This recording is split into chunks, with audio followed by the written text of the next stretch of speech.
Choose for thy friend the friend of virtue.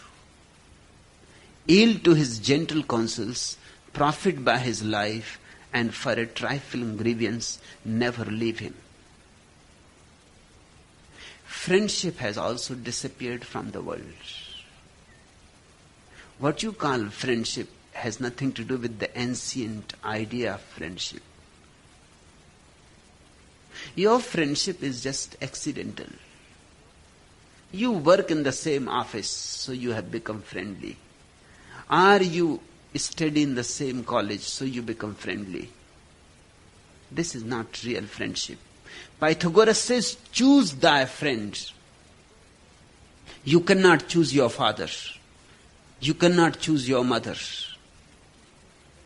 You cannot choose your family. But you can choose your friend. You can choose your woman. You can choose your man. That too is an extension of friendship. Choose for thy friend the friend of virtue, one who has some grace, who has some flowering, who has some quality around him, who has an energy field of virtue. By virtue is not mean the righteous, no. Not the holier than thou, no. By virtue is meant one in whose company you suddenly start feeling a tremendous well-being. In whose company, in whose vibe, something starts dancing in you. Whose presence helps you to soar high. Choose a friend. And then ultimately you will be able to choose a master, because master is the ultimate friend. If you cannot choose friends, you will not be able to choose the master either. Choose good friends. And then one day you will be able to choose the ultimate friend. Yield to his gentle counsels. Profit by his life. And when you choose a friend, listen to his counsels. He will not enforce them. They will be gentle whisperings. He will not be very loud. He will not argue. He will not command. He will only suggest. He will only hint. He will only indicate. And that is the case with the ultimate friend, the master. Buddha says, Buddhas only point the way. They don't make it very loud because they don't want to be violent. They don't want you to drag according to themselves. They have no desire to dominate you. They simply express whatsoever they have known and understood. Now it is up to you to follow or not to follow. And learn from his life. Be profited by his life. Not only his words, but see the way the friend lives. See his actual life and watch it.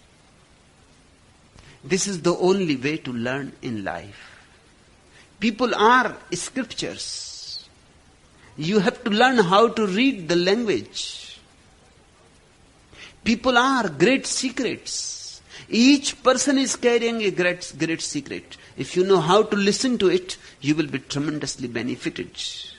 And for a trifling grievance, never leave him.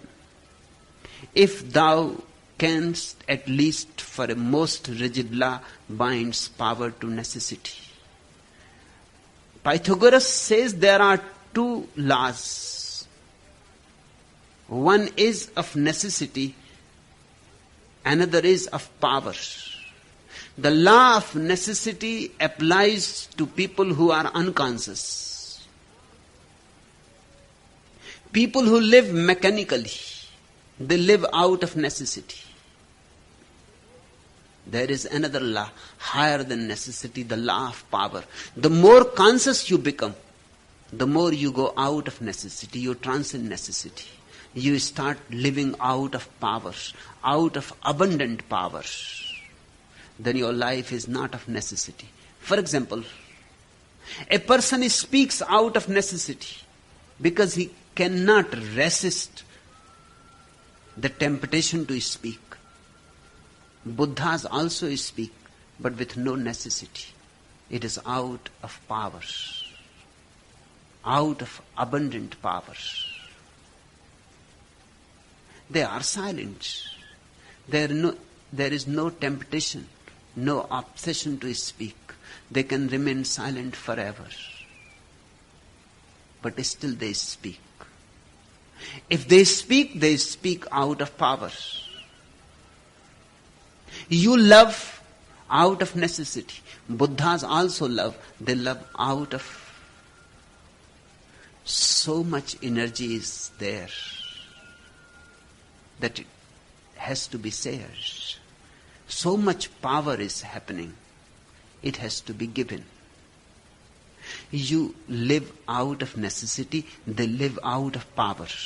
Buddhas are the greatest luxury in existence.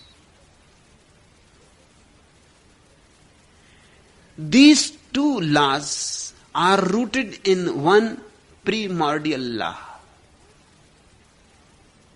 They are part of one law, two aspects of one law. In China, that law is called Tao.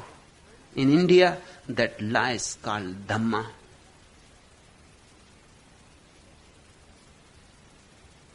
In Greece, that law is called Logos.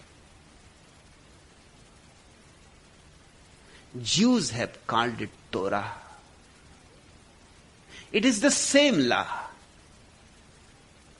The whole existence is based in one law.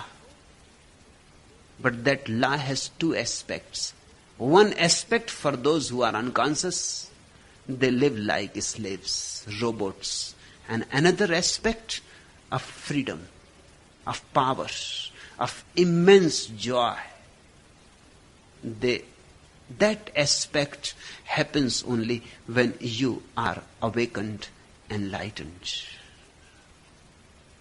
And to have these two laws harmoniously adjusted in your life is the basic message of Pythagoras. When these two laws are in a harmony, you are in harmony. When these two laws are in harmony, then your body follows the law of necessity and your soul follows the law of power. Then your mind follows the law of necessity and your heart follows the law of power. Then you are a meeting of the sky and the earth, body and soul, the visible and the invisible. And that's what Buddhahood is. That's what enlightenment is.